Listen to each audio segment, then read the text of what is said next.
Ngiklan terus, tapi kok nggak ada efeknya ya di jualanku? Ada beberapa hal yang perlu kita perhatikan mengenai iklan, atau lebih lengkapnya adalah komunikasi marketing. Komunikasi marketing ini berlaku kepada iklan atau promosi usaha. Ini lebih ke konteks komunikasi, bukan hanya sekedar kontennya saja. Maksudnya, hendaklah isinya itu terdiri dari apa saja. Sebelumnya kita bahas jenis iklan apa saja yang kurang mengena dalam penyampaian kepada konsumen. 1.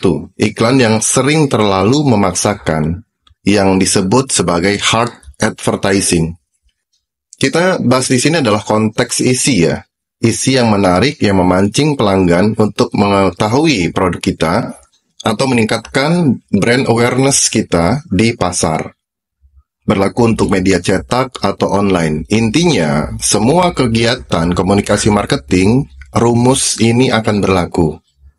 Bagaimana iklan itu yang terlalu memaksakan? Misalkan kita ada satu lembar kertas atau layar HP lah seperti kolom atau space iklan, katakan seperti itu. Ada beberapa tipe.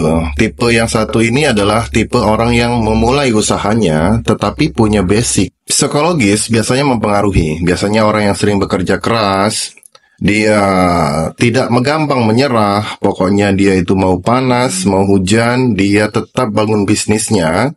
Dan biasanya kalau dia membuat iklan, dia akan terjebak dengan hard advertising ini. Misal, dia jualan sepatu. Dia membuka toko sepatu, pada saat itu dia akan memulai mengiklankan produk atau tokonya. Biasanya, dari kolom tersebut, dia akan menuliskan, beli sepatu kami di toko ini. Lalu ada ruang yang memang satu kolom tersebut dia penuhi dengan foto penjelasan semua produk-produk dia akan dia penuhkan di kolom tersebut. Sehingga terlihat penuh atau full dari kolom iklan atau marketing dia. Boleh tidak? Ya boleh saja, karena kan memang itu space untuk dia gunakan. Hanya saja iklan ini tidak menarik. Lalu yang kedua, ini malah kebalikannya. Biasanya dengan orang yang sudah mempunyai psikologis atau kehidupan yang lumayan, dari kecil dia sudah ada pendidikan yang bagus, fasilitas hidupnya oke, lalu pengetahuan dia tinggi bahkan sampai ke luar negeri dan terkonsep modern. Biasanya dia akan membuat iklan itu seperti merek-merek terkenal atau yang sudah kuat brandnya, seperti Adidas, Apple, Nike, ataupun merek-merek yang memang sudah terkenal. Dia akan membuat iklan yang mirip seperti itu. Kita andaikan lagi itu adalah suatu kolom, maka dia akan menulis atau membuat suatu iklan yang estetik. Misalnya tadi dia toko sepatu tadi. Toko sepatu dia akan membuat bagian dari kaki, mungkin dari betis sampai dengan kaki yang memakai sepatu dengan tulisan sepatuku.com. Mungkin hanya seperti itu saja. Apakah bagus? Bagus sekali. Dia terlihat estetik dengan layout atau tampilan yang menarik. Tetapi brand ini adalah brand baru, dan dia menyamakan dengan brand yang punya pengetahuan atau brand awareness di masyarakat yang sudah tinggi. Seperti yang saya sebutkan tadi, merek yang sudah terkenal tersebut seperti Samsung, Apple, Nike, ataupun Adidas, itu memang bagus iklannya. Sesederhana itu, orang pun sudah tahu itu produknya apa. Beda dengan produk baru kita yang kita perkenalkan seperti itu, orang pun tidak akan mau tahu karena mereka tidak punya pengetahuan dan tentunya tidak menarik. Lalu apa saja konteks atau komunikasi marketing yang benar untuk beriklan? Ada 5 unsur komunikasi marketing yang wajib kita ketahui. 1. Meraih perhatian. Perhatian untuk target pembeli kita. Misal untuk sepatu yang tadi, sepatuku keren. Tampilan dan kekinian untuk anak muda, tulis besar dan mencolok. Seperti keren dan tidak sakit. Karena ini awal untuk menarik perhatian. Tugasnya hanya menarik perhatian dan memungkinkan orang untuk membaca seterusnya. Ingat ya, menarik perhatian ini bahasanya bisa apa saja. Biasanya dari sesuatu yang negatif, kita buat menjadi positif. dengan font yang jelas dan besar.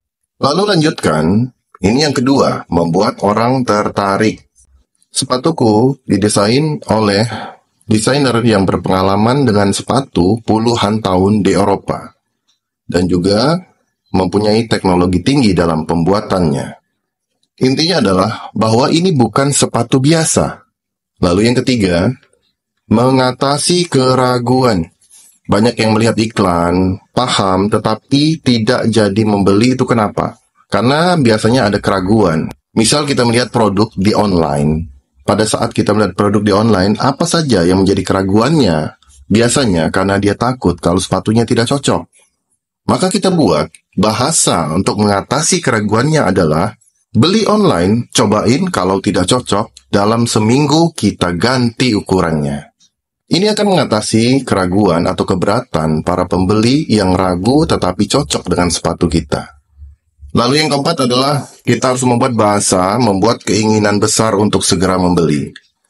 Jadi kalau dia tidak membeli, dia akan menyesal. Itu kesan yang akan kita sampaikan. WA kode ini, lalu dapatkan potongan 50% langsung tanpa syarat dengan WA yang 30 pertama yang masuk ke kami. Intinya adalah kita kesankan bahwa barang ini langka dan juga terbatas. Dengan keterbatasan, kita juga bisa melakukan bahasa waktu. Biasanya sampai jam 3 sore, sampai jam 2 siang, sampai jam 10 pagi. Itu bisa kita lakukan untuk mengesankan bahwa ini barangnya terbatas. Lalu yang terakhir adalah kita membuat bahasa meminta mereka untuk melakukan sesuatu dengan segera. Seperti lakukan WA sekarang ke nomor ini. Jadi itu konsep adalah konsep iklan atau komunikasi marketing. Semoga bermanfaat dan salam UMKM.